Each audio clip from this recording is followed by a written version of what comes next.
hope you're doing well and welcome back to another video.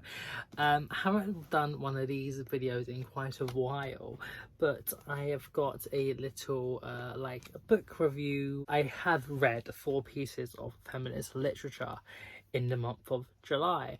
And I got them all like recently, and for some reason I just thought I would read them and put them in together into a video.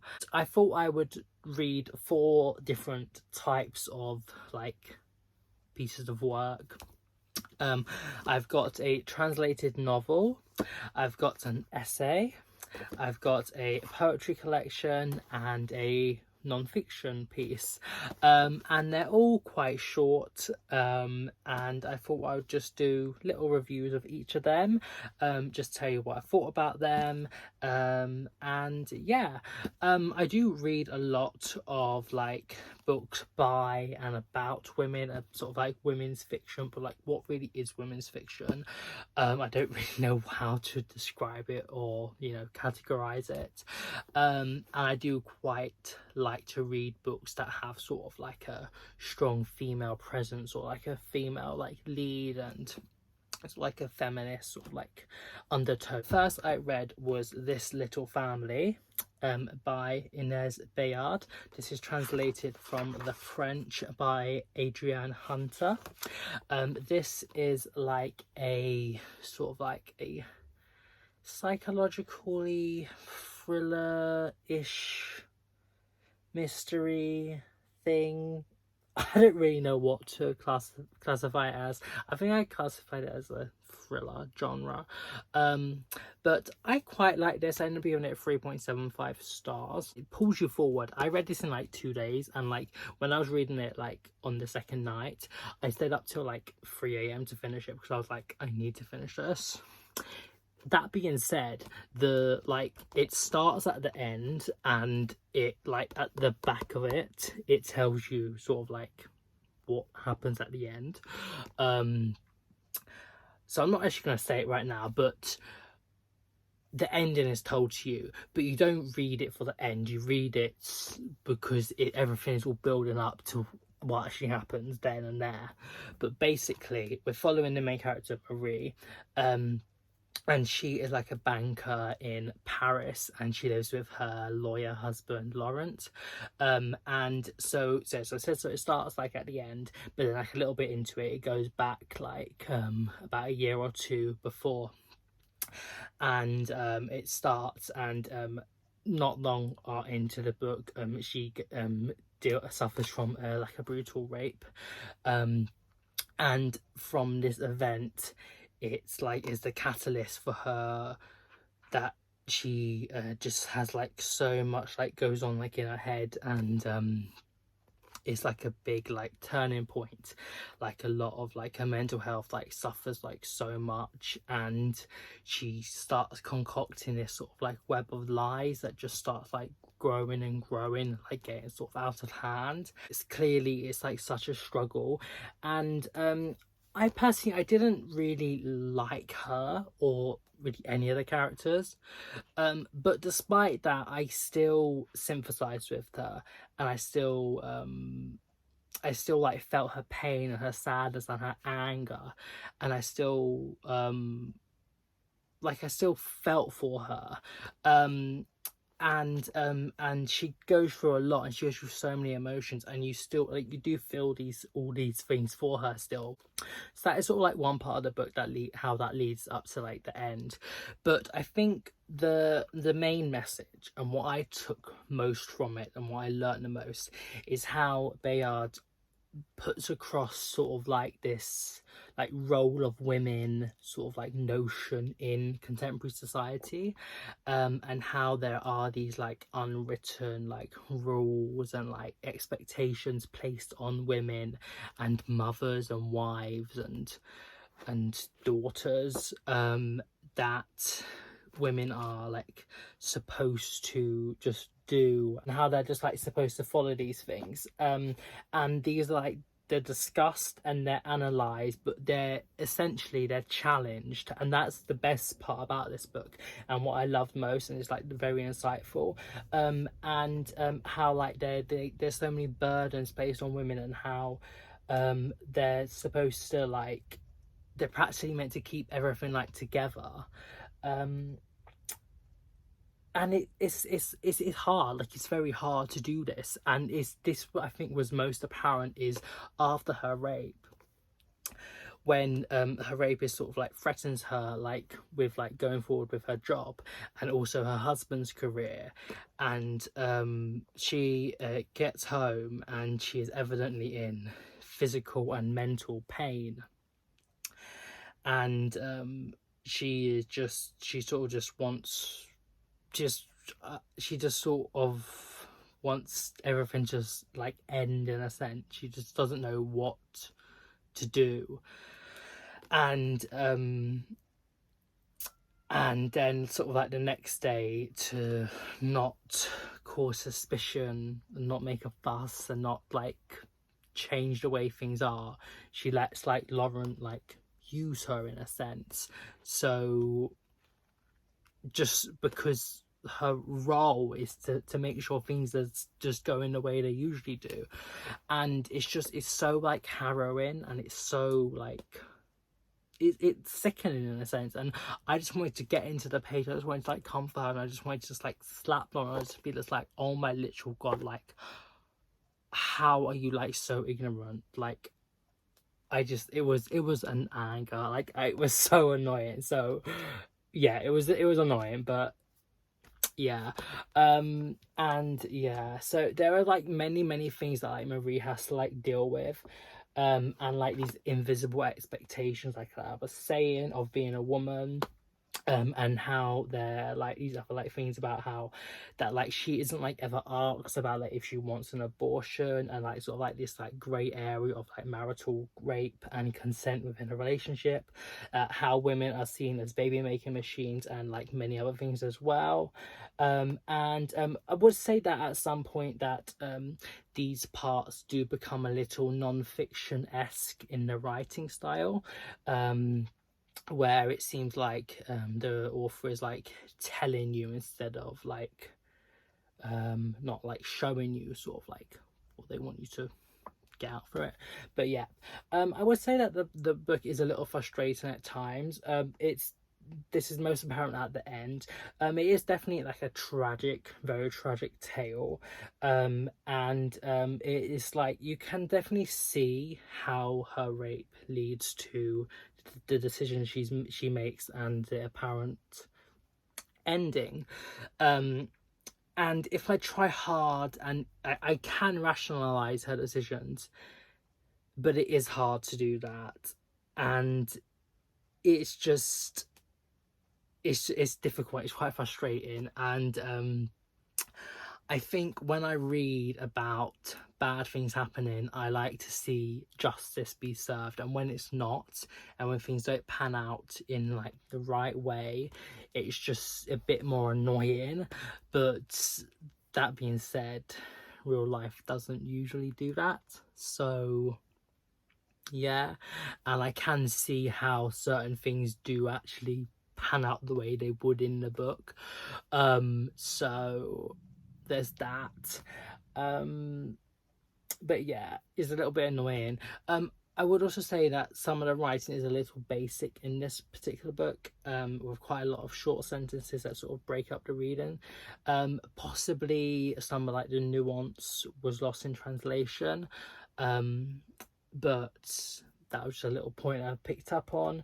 I would recommend this book. I would still say that like Marie's, albeit fictional, tale should still be told, and it is a good example of what's not to do in such a situation.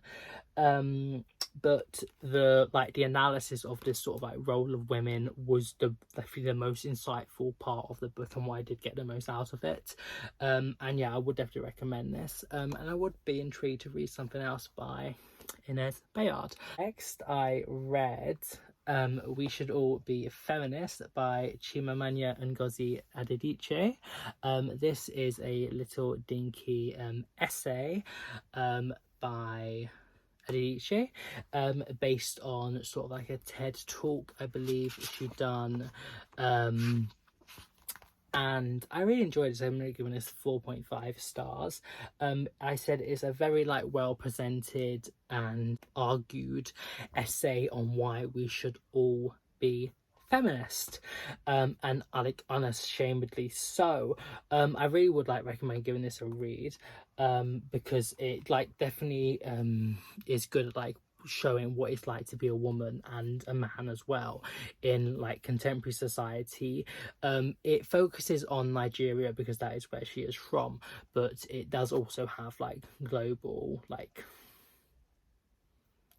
parallels and like connections as well. And I think it was quite good to read something from Nigeria, because a lot of feminist work is usually more Western based, UK and US, so something from other places around the world is good to get to grips with.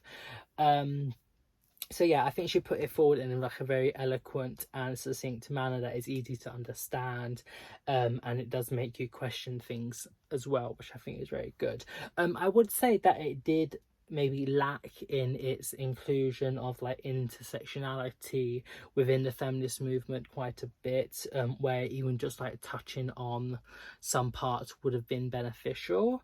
But that being said, that wasn't really the purpose of this particular book. The purpose of this was instead for like a plea for people to become feminist and to be like unashamedly so what like a one. And what I think I love the most about this is how she argued that like to use the word feminist over like humanist or something other than that, despite both like sort of arguing for the seemingly the same thing. The former directly targets the issue at hand, and that is that women or like femininity is being treated unjustly and unfairly, and to solve the problem you have to like directly go at it basically, and like that is the main reason why, and that's what I think made the most sense and why I think this book, I think I've rated it very highly, because that was the main purpose and the main argument being made, and it held a lot of like gravitas. It's in a similar vein as to why like Black Lives Matter has more power and like gravitas over like All Lives Matter, because both make sense and both are like, we know both, but the former directly tackles the like injustice at hand, and that is the systemic and systematic racial injustice, and that is how you're gonna move forward. I did single out a few quotes from this book that I thought I would read out because I really liked. I would recommend reading it. It's only like little, but some that I thought were really good, so I would read them. The problem with gender is that it prescribes how we should be rather than recognizing how we are. Imagine how much happier we would be, how much freer to be our true individual selves if we didn't have to wait of gender expectations. We do a great disservice to boys in how we raise them. We stifle the humanity of boys. We define masculinity in a very narrow way. Masculinity is a hard, small cage, and we put boys inside this cage. We teach boys to be afraid of fear, of weakness, of vulnerability. We teach them to mask their true selves because they have to be, in Nigerian speak, a hard man. We teach girls they cannot be sexual beings in the ways boys are. If we have sons, we don't mind knowing about their girlfriends, but our daughters, boyfriends, God forbid. We teach girls shame, close your legs, cover yourself. We make them feel as though by being born female, they are already guilty of something.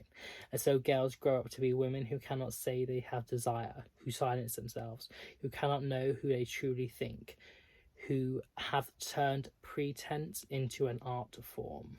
There are a few little quotes If they pick up your fancy, give it a little dinky thing to read. I would really recommend it.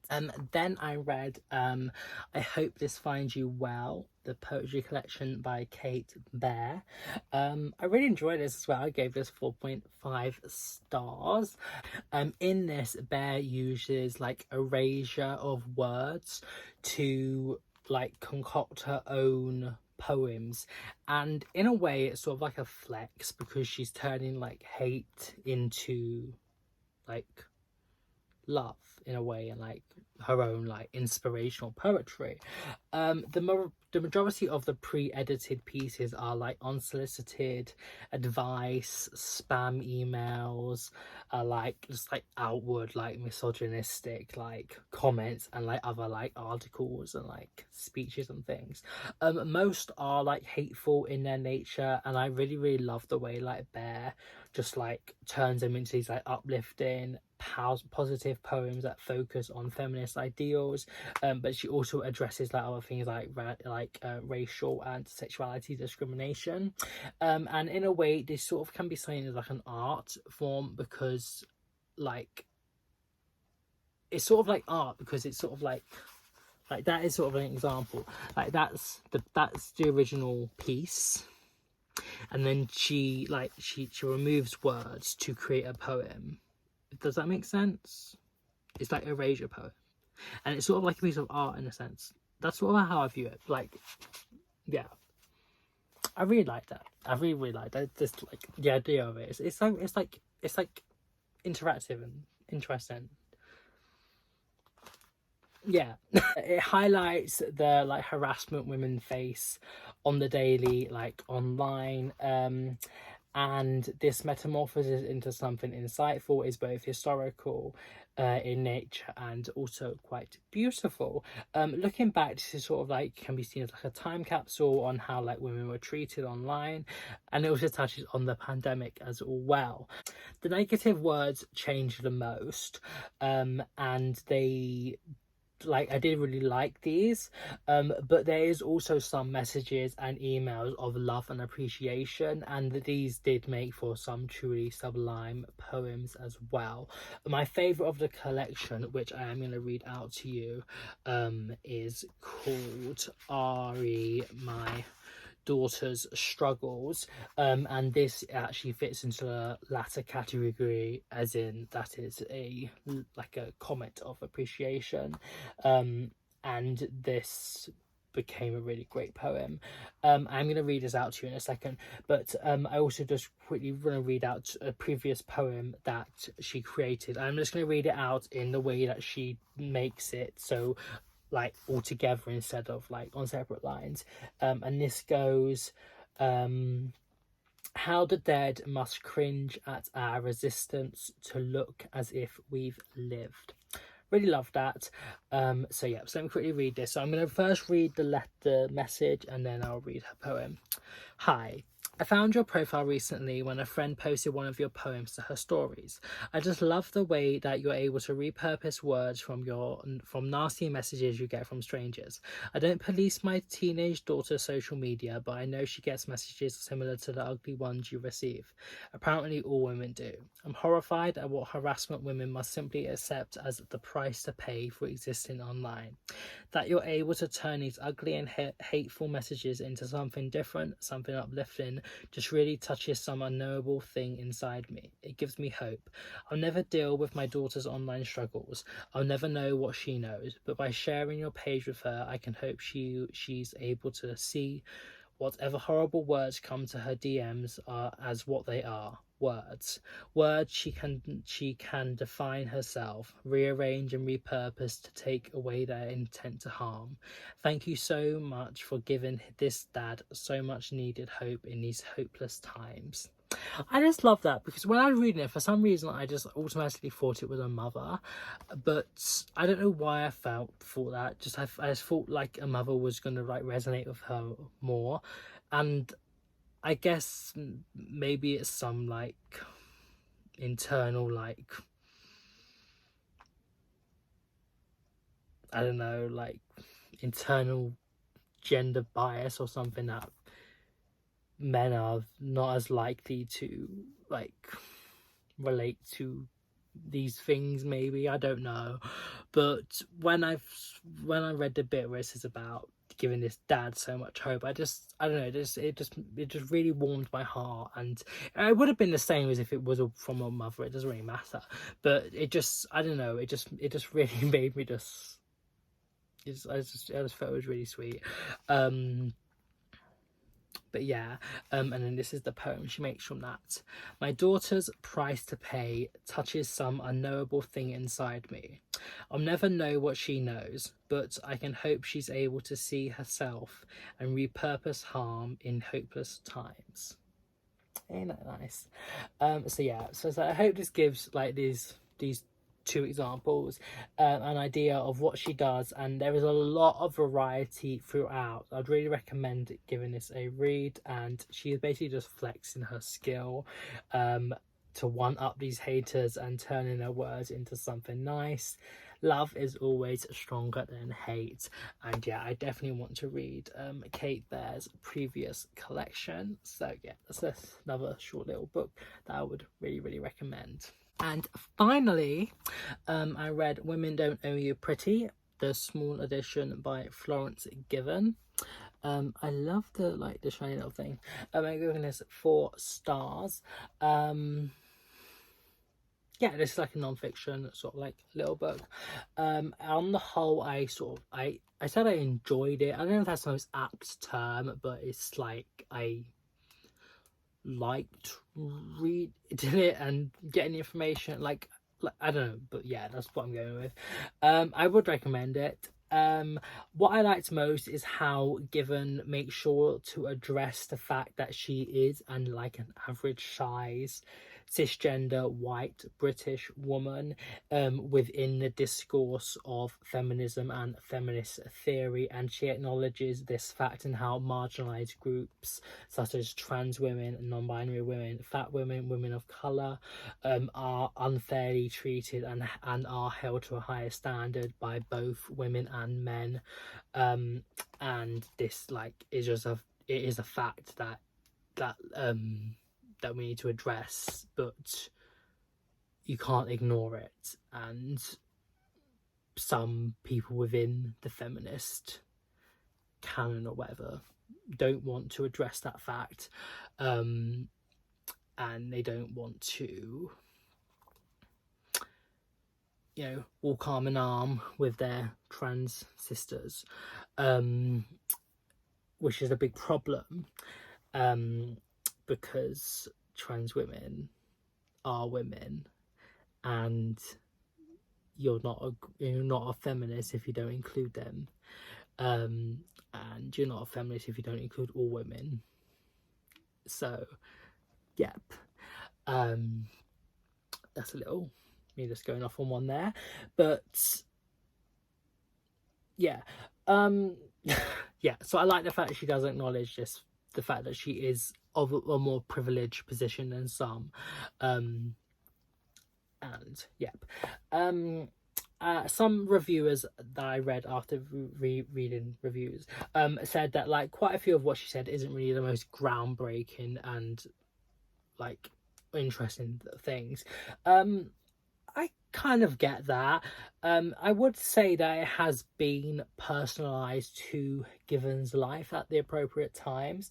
It is succinct, well written and accessible. I did only read the small edition, so I think there is stuff I'm missing. I'm not too sure. I do think the bigger one does have more illustrations and stuff, so I don't know if everything is the same or there is more in the other one. I'm not entirely sure, but yeah, I don't know.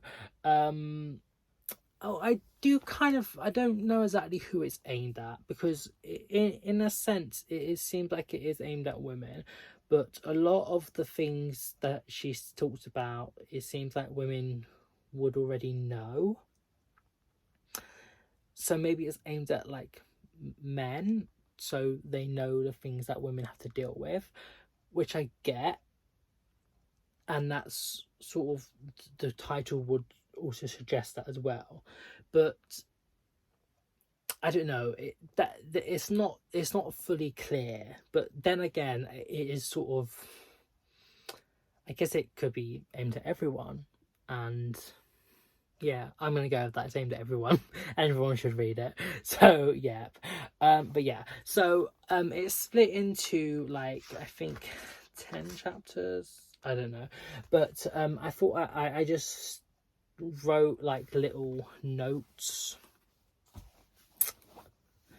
on what each chapter, oh gosh, why did I go like French, chapter, on what each chapter contains, and I thought I'd just quickly just read out these notes. So if you are interested in picking up this book and reading more about what she says about these topics, then check it out. But the first one is about challenging what we've learned and the society we've grown up in. Is hard, and it's uncomfortable, but we need to do it for change to occur, and this little discomfort is a lot less compared to the injustices, and that we need to be patient with people, but we do also need to call out when appropriate. Being or making yourself more pretty doesn't make you any less of a feminist, because society does still value beauty in women highly, and the fact that there are different standards for different women, e.g. trans, fat, people of colour, where additional prejudices are present. Love yourself. No one really cares about what you're doing or how you look. Also, like, why settle when there's something or someone better coming along, or even no one at all? Like, you don't have to settle. Like, you don't need to settle. Don't just don't. Okay. Internalized misogyny prevents progress. Flaws are man, with like capital MAN, man-made, like they're man-made. Beauty standards are fake. Healing, you need to heal your own insecurities will lead to empathy with like other women. And viewing other women differently / in a more positive light. Your queer feelings are valid. You need to work through internalized homo / lesbo / biphobia. Limited and stereotypical views of queerness prevented her from validating her feelings.